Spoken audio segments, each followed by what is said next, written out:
The Fall of the House of Usher by Edgar Allan Poe. Son cœur est un luth suspendu, sitôt qu'on le touche il résonne, de Béranger. During the whole of a dull, dark, and soundless day in the autumn of the year, when the clouds hung oppressively low in the heavens, I had been passing alone on horseback through a singularly dreary tract of country, and at length found myself, as the shades of the evening drew on, within view of the melancholy house of Usher. I know not how it was, but with the first glimpse of the building, a sense of insufferable gloom pervaded my spirit. I say insufferable, for the feeling was unrelieved by any of that half-pleasurable because poetic sentiment with which the mind usually receives even the sternest natural images of the desolate or terrible.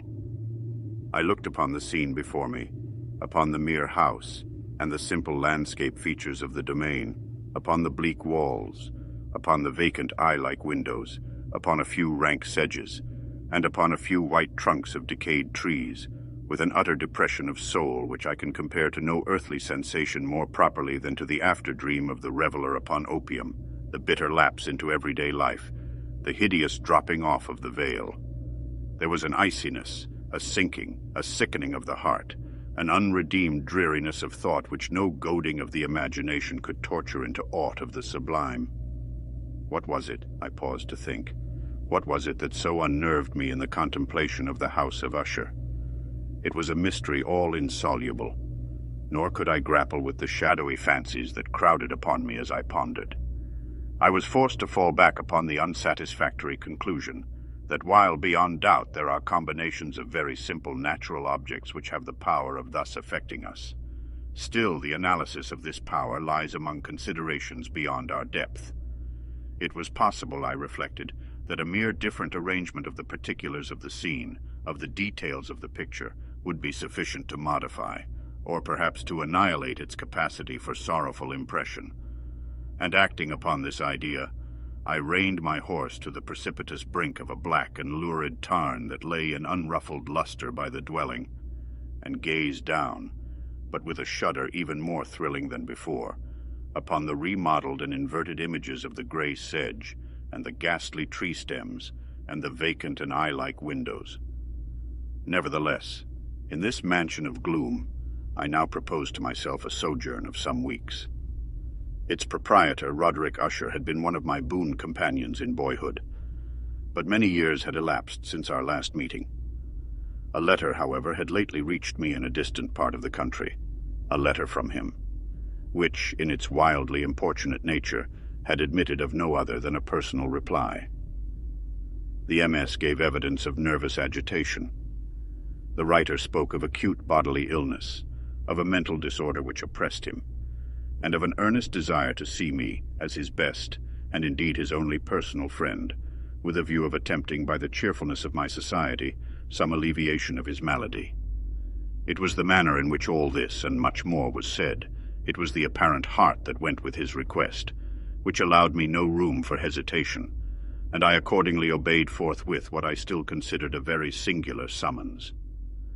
Although as boys we had been even intimate associates, yet I really knew little of my friend. His reserve had been always excessive and habitual. I was aware, however, that his very ancient family had been noted time out of mind for a peculiar sensibility of temperament, displaying itself through long ages in many works of exalted art, and manifested of late in repeated deeds of munificent yet unobtrusive charity, as well as in a passionate devotion to the intricacies, perhaps even more than to the orthodox and easily recognizable beauties of musical science. I had learned, too, the very remarkable fact that the stem of the Usher race, all time-honored as it was, had put forth at no period any enduring branch. In other words, that the entire family lay in the direct line of descent, and had always, with very trifling and very temporary variation, so lain.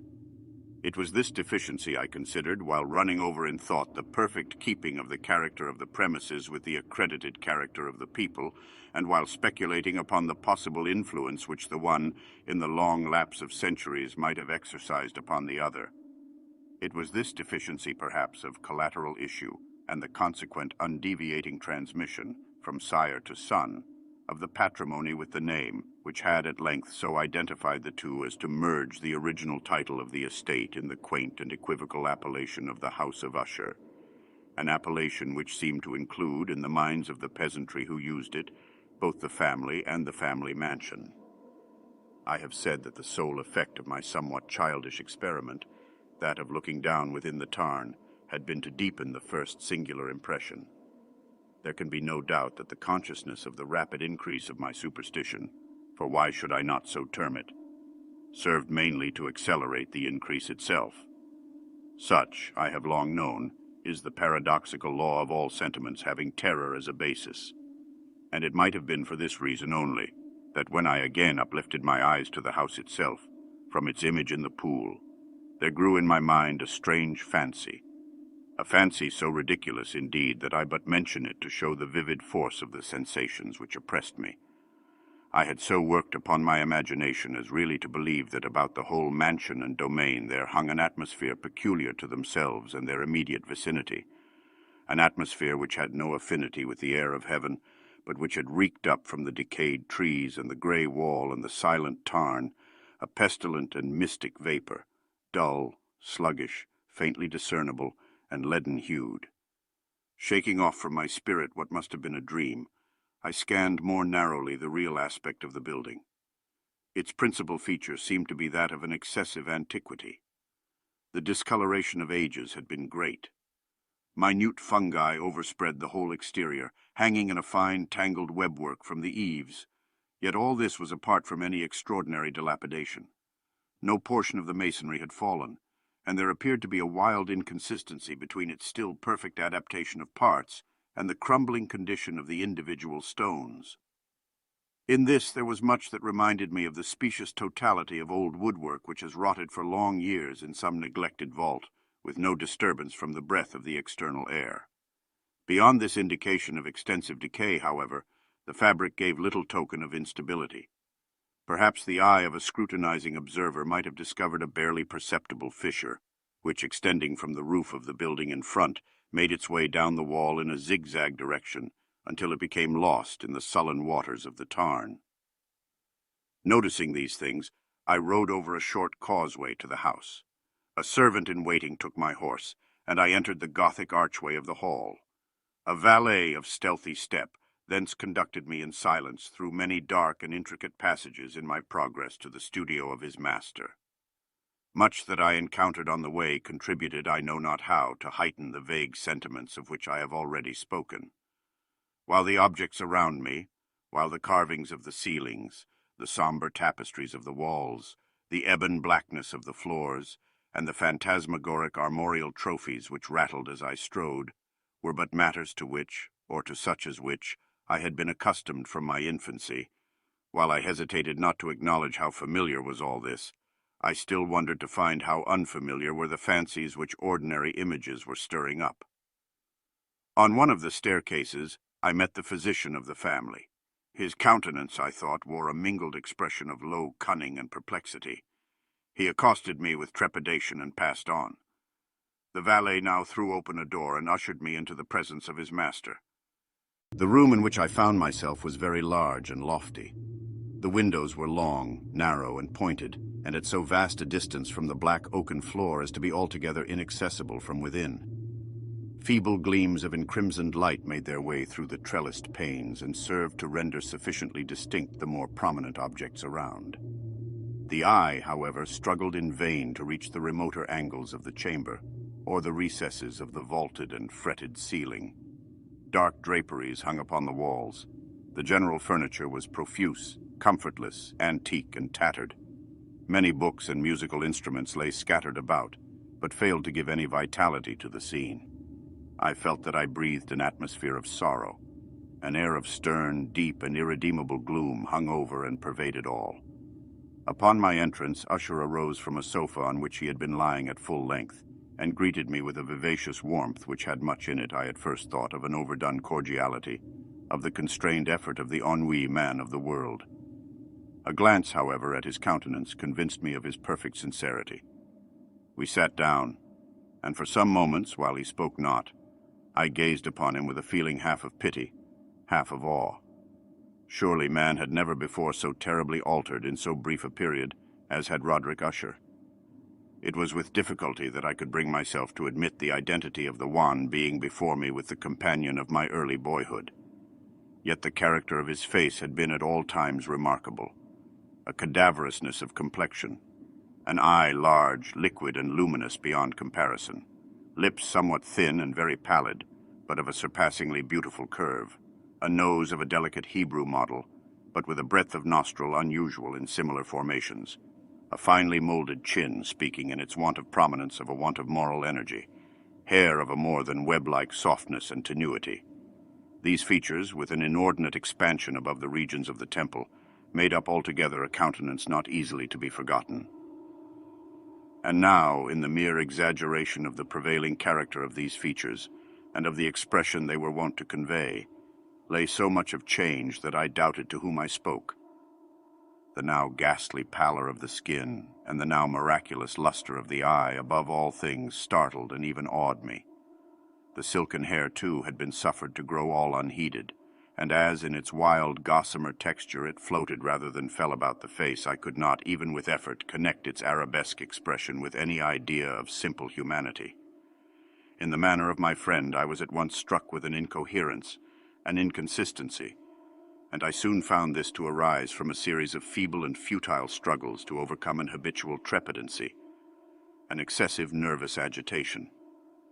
For something of this nature I had indeed been prepared, no less by his letter than by reminiscences of certain boyish traits, and by conclusions deduced from his peculiar physical conformation and temperament. His action was alternately vivacious and sullen. His voice varied rapidly from a tremulous indecision, when the animal spirits seemed utterly in abeyance, to that species of energetic concision, that abrupt, weighty, unhurried, and hollow-sounding enunciation, that leaden, self-balanced, and perfectly modulated guttural utterance, which may be observed in the lost drunkard, or the irreclaimable eater of opium, during the periods of his most intense excitement.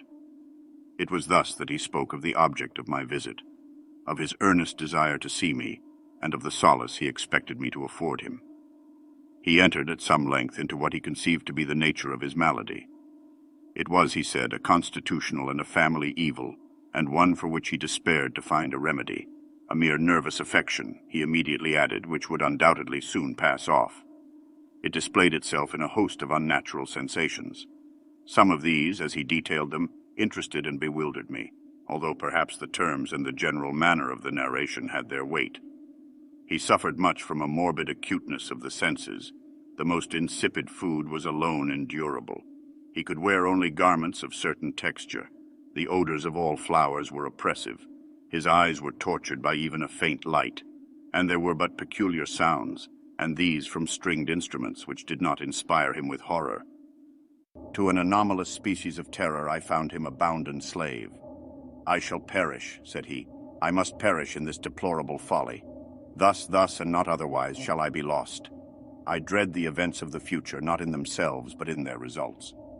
I shudder at the thought of any, even the most trivial incident which may operate upon this intolerable agitation of soul. I have indeed no abhorrence of danger, except in its absolute effect, in terror. In this unnerved, in this pitiable condition, I feel that the period will sooner or later arrive when I must abandon life and reason together in some struggle with the grim phantasm, fear. I learned, moreover, at intervals, and through broken and equivocal hints, another singular feature of his mental condition. He was enchained by certain superstitious impressions in regard to the dwelling which he tenanted, and whence, for many years, he had never ventured forth, in regard to an influence whose supposititious force was conveyed in terms too shadowy here to be restated. An influence which some peculiarities in the mere form and substance of his family mansion had, by dint of long sufferance, he said, obtained over his spirit, an effect which the physique of the grey walls and turrets, and of the dim tarn into which they all looked down, had at length brought about upon the morale of his existence. He admitted, however, although with hesitation, that much of the peculiar gloom which thus afflicted him could be traced to a more natural and far more palpable origin, to the severe and long-continued illness, indeed to the evidently approaching dissolution of a tenderly beloved sister, his sole companion for long years, his last and only relative on earth. Her decease, he said with a bitterness which I can never forget, would leave him the hopeless and the frail, the last of the ancient race of the Ushers. While he spoke, the Lady Madeline, for so was she called, passed slowly through a remote portion of the apartment, and without having noticed my presence, disappeared. I regarded her with an utter astonishment, not unmingled with dread, and yet I found it impossible to account for such feelings. A sensation of stupor oppressed me as my eyes followed her retreating steps. When a door at length closed upon her, my glance sought instinctively and eagerly the countenance of the brother. But he had buried his face in his hands, and I could only perceive that a far more than ordinary wanness had overspread the emaciated fingers through which trickled many passionate tears. The disease of the Lady Madeline had long baffled the skill of her physicians. A settled apathy, a gradual wasting away of the person, and frequent although transient affections of a partially cataleptical character were the unusual diagnosis. Hitherto she had steadily borne up against the pressure of her malady, and had not betaken herself finally to bed. But on the closing in of the evening of my arrival at the house, she succumbed, as her brother told me at night with inexpressible agitation, to the prostrating power of the destroyer, and I learned that the glimpse I had obtained of her person would thus probably be the last I should obtain, that the lady, at least while living, would be seen by me no more. For several days ensuing, her name was unmentioned by either Usher or myself, and during this period I was busied in earnest endeavors to alleviate the melancholy of my friend. We painted and read together, or I listened as if in a dream to the wild improvisations of his speaking guitar. And thus, as a closer and still closer intimacy admitted me more unreservedly into the recesses of his spirit, the more bitterly did I perceive the futility of all attempt at cheering a mind from which darkness, as if an inherent positive quality, poured forth upon all objects of the moral and physical universe in one unceasing radiation of gloom. I shall ever bear about me a memory of the many solemn hours I thus spent alone with the master of the House of Usher. Yet I should fail in any attempt to convey an idea of the exact character of the studies or of the occupations in which he involved me or led me the way.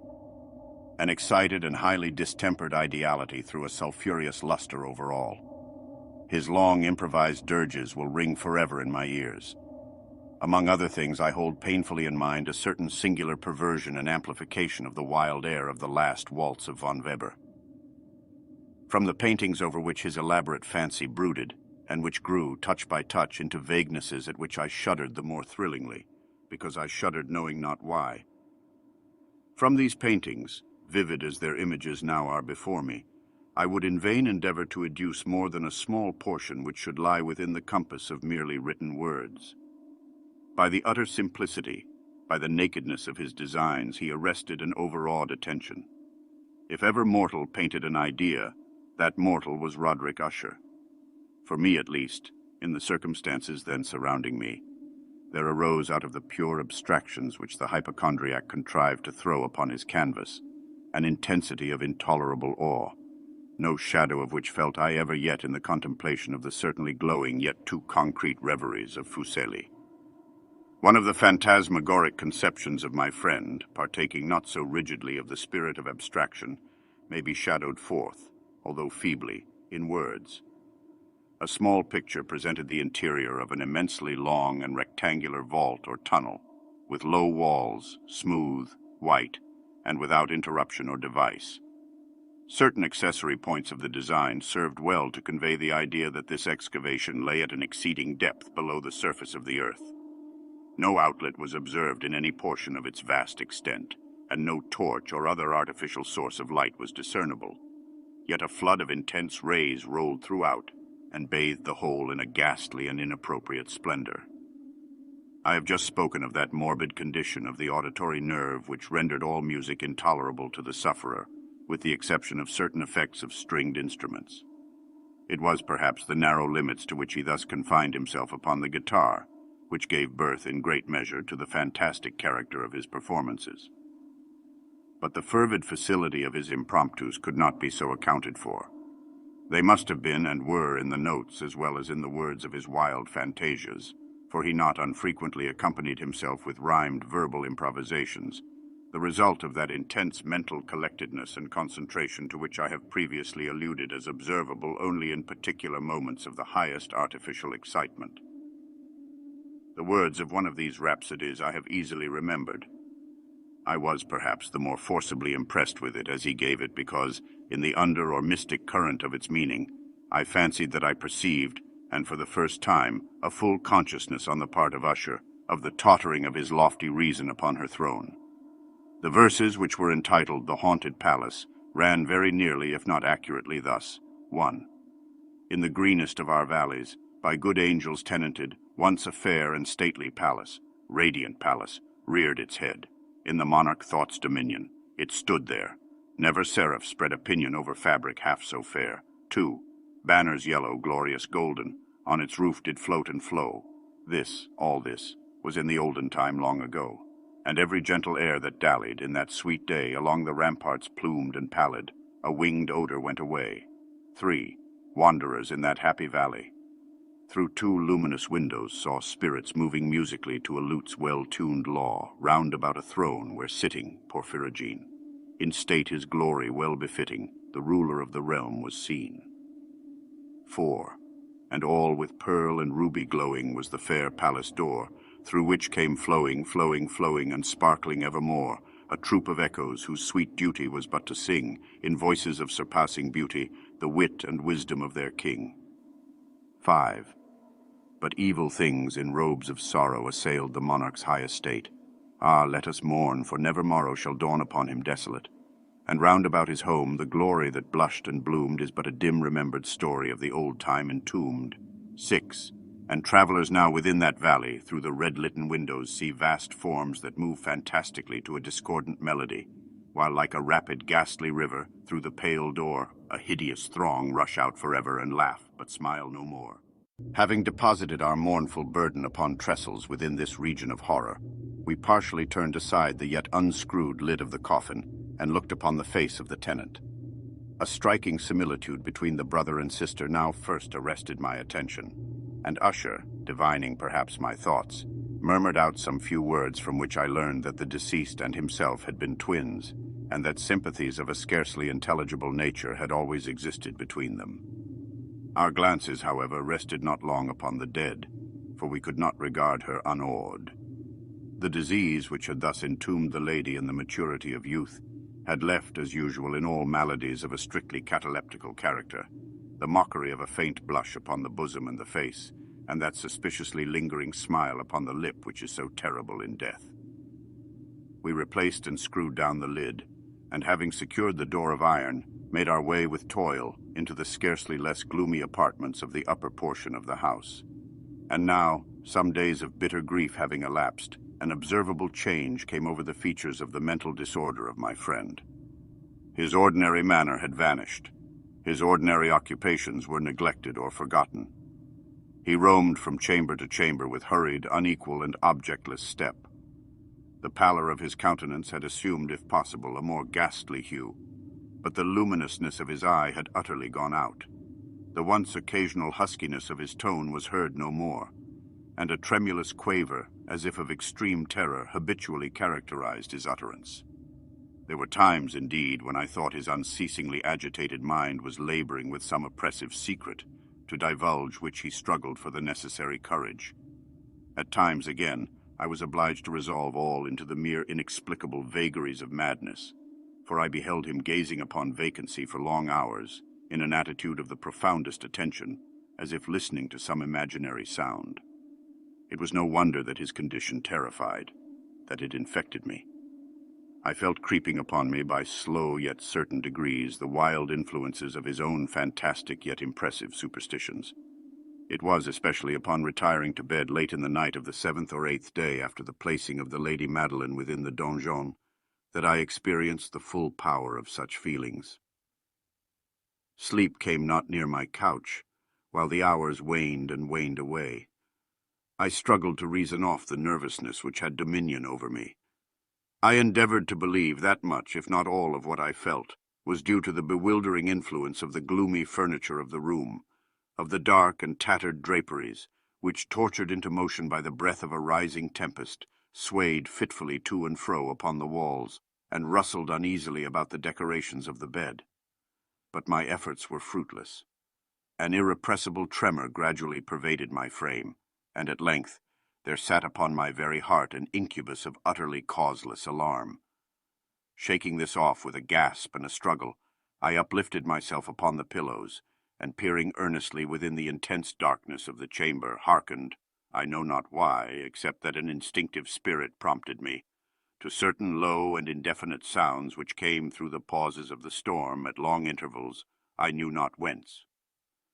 Overpowered by an intense sentiment of horror, unaccountable yet unendurable, I threw on my clothes with haste, for I felt that I should sleep no more during the night, and endeavored to arouse myself from the pitiable condition into which I had fallen by pacing rapidly to and fro through the apartment.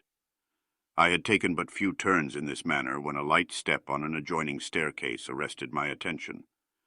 I presently recognized it as that of Usher. In an instant afterward he rapped with a gentle touch at my door and entered, bearing a lamp. His countenance was, as usual, cadaverously wan, but moreover there was a species of mad hilarity in his eyes, an evidently restrained hysteria in his whole demeanor. His air appalled me, but anything was preferable to the solitude which I had so long endured, and I even welcomed his presence as a relief.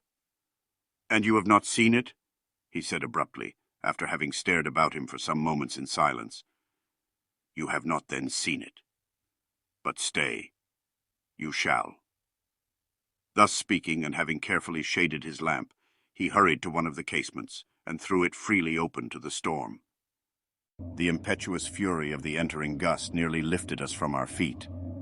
It was indeed a tempestuous yet sternly beautiful night, and one wildly singular in its terror and its beauty.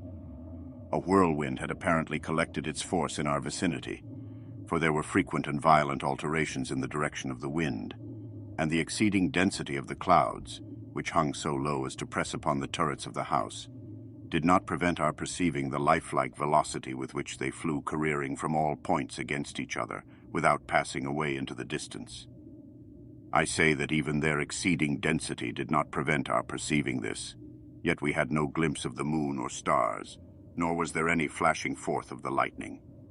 But the undersurfaces of the huge masses of agitated vapor, as well as all terrestrial objects immediately around us, were glowing in the unnatural light of a faintly luminous and distinctly visible gaseous exhalation which hung about and enshrouded the mansion. "You shall not behold this," said I shudderingly to Usher as I led him with a gentle violence from the window to a seat.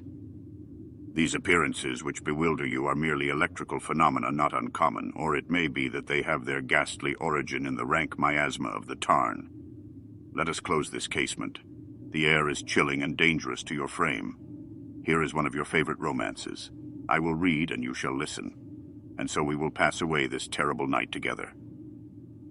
The antique volume which I had taken up was The Mad Tryst of Sir Lancelot Canning, but I had called it a favorite of Usher's more in sad jest than in earnest, for in truth there is little in its uncouth and unimaginative prolixity which could have had interest for the lofty and spiritual ideality of my friend. It was, however, the only book immediately at hand, and I indulged a vague hope that the excitement which now agitated the hypochondriac might find relief, for the history of mental disorder is full of similar anomalies, even in the extremeness of the folly which I should read. Could I have judged indeed by the wild, overstrained air of vivacity with which he hearkened, or apparently hearkened, to the words of the tale, I might well have congratulated myself upon the success of my design. I had arrived at that well-known portion of the story where Ethelred, the hero of the tryst, having sought in vain for peaceable admission into the dwelling of the hermit, proceeds to make good an entrance by force. Here, it will be remembered, the words of the narrative run thus: "And Ethelred, who was by nature of a doughty heart, and who was now mighty withal, on account of the powerfulness of the wine which he had drunken, waited no longer to hold parley with the hermit, who, in sooth, was of an obstinate and maliceful turn, but, feeling the rain upon his shoulders, and fearing the rising of the tempest, uplifted his mace outright, and with blows made quickly room in the plankings of the door for his gauntleted hand, and now pulling therewith sturdily, he so cracked and ripped and tore all asunder that the noise of the dry and hollow-sounding wood alarummed and reverberated throughout the forest. At the termination of this sentence I started and for a moment paused, for it appeared to me, although I at once concluded that my excited fancy had deceived me, it appeared to me that from some very remote portion of the mansion there came indistinctly to my ears what might have been, in its exact similarity of character, the echo, but a stifled and dull one certainly, of the very cracking and ripping sound which Sir Lancelot had so particularly described. It was, beyond doubt, the coincidence alone which had arrested my attention, for amid the rattling of the sashes of the casements and the ordinary commingled noises of the still increasing storm, the sound, in itself, had nothing, surely, which should have interested or disturbed me. I continued the story. But the good champion Ethelred, now entering within the door, was sore enraged and amazed to perceive no signal of the maliceful hermit, but in the stead thereof a dragon of a scaly and prodigious demeanor, and of a fiery tongue, which sate in guard before a palace of gold, with a floor of silver, and upon the wall there hung a shield of shining brass with this legend enwritten: Who entereth herein a conqueror hath been, who slayeth the dragon, the shield he shall win. And Ethelred uplifted his mace and struck upon the head of the dragon, which fell before him, and gave up his pesty breath with a shriek so horrid and harsh, and withal so piercing, that Ethelred had fain to close his ears with his hands against the dreadful noise of it, the like whereof was never before heard. Here again I paused abruptly, and now with a feeling of wild amazement, for there could be no doubt whatever that in this instance I did actually hear, although from what direction it proceeded I found it impossible to say, a low and apparently distant but harsh, protracted and most unusual screaming or grating sound, the exact counterpart of what my fancy had already conjured up for the dragon's unnatural shriek as described by the romancer. Oppressed, as I certainly was, upon the occurrence of this second and most extraordinary coincidence, by 1,000 conflicting sensations, in which wonder and extreme terror were predominant, I still retained sufficient presence of mind to avoid exciting, by any observation, the sensitive nervousness of my companion. I was by no means certain that he had noticed the sounds in question, although assuredly a strange alteration had, during the last few minutes, taken place in his demeanor. From a position fronting my own, he had gradually brought round his chair so as to sit with his face to the door of the chamber, and thus I could but partially perceive his features, although I saw that his lips trembled as if he were murmuring inaudibly. His head had dropped upon his breast. Yet I knew that he was not asleep, from the wide and rigid opening of the eye as I caught a glance of it in profile. The motion of his body, too, was at variance with this idea, for he rocked from side to side with a gentle yet constant and uniform sway. Having rapidly taken notice of all this, I resumed the narrative of Sir Lancelot, which thus proceeded. And now the champion, having escaped from the terrible fury of the dragon, bethinking himself of the brazen shield and of the breaking up of the enchantment which was upon it, removed the carcass from out of the way before him, and approached valorously over the silver pavement of the castle to where the shield was upon the wall, which in sooth tarried not for his full coming, but fell down at his feet upon the silver floor, with a mighty great and terrible ringing sound. No sooner had these syllables passed my lips than, as if a shield of brass had indeed at the moment fallen heavily upon a floor of silver, I became aware of a distinct, hollow, metallic, and clangorous, yet apparently muffled reverberation. Completely unnerved, I leaped to my feet, but the measured, rocking movement of Usher was undisturbed. I rushed to the chair in which he sat. His eyes were bent fixedly before him, and throughout his whole countenance there reigned a stony rigidity. But as I placed my hand upon his shoulder, there came a strong shudder over his whole person. A sickly smile quivered about his lips, and I saw that he spoke in a low, hurried, and gibbering murmur, as if unconscious of my presence. Bending closely over him, I at length drank in the hideous import of his words. Not hear it? Yes, I hear it, and have heard it. Long, long, many minutes, many hours, many days have I heard it, yet I dared not, oh pity me, miserable wretch that I am, I dared not speak. We have put her living in the tomb. Said I not that my senses were acute? I now tell you that I heard her first feeble movements in the hollow coffin. I heard them, many, many days ago, yet I dared not speak. And now, tonight, Ethelred, ha, ha, the breaking of the hermit's door, and the death cry of the dragon, and the clangor of the shield. Say rather the rending of her coffin, and the grating of the iron hinges of her prison, and her struggles within the coppered archway of the vault. Oh, whither shall I fly? Will she not be here anon? Is she not hurrying to upbraid me for my haste? Have I not heard her footstep on the stair? Do I not distinguish that heavy and horrible beating of her heart? Madman! Here he sprang furiously to his feet and shrieked out his syllables as if in the effort he were giving up his soul. Madman! I tell you that she now stands without the door. As if in the superhuman energy of his utterance there had been found the potency of a spell.